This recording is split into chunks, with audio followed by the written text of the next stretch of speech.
Hello. Let's talk this time about good-looking resume or CV. We'll focus on improving your resume. These are crucial for attracting employers.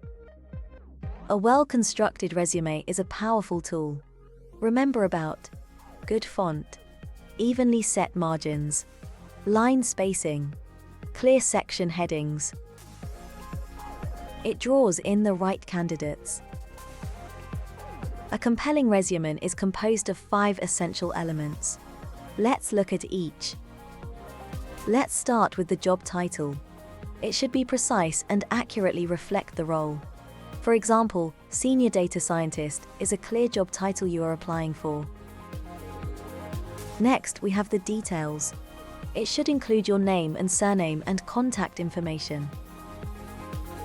Now we need to outline core education and professional experience. Clearly outline what educations you have and what work experiences you have enhances readability. Fourth on our list is skills and qualifications. Specify your skills and qualifications. Distinguish between what's essential and what's a bonus.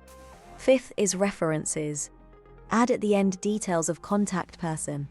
One-page resume is ideal. Now we are waiting for your resume.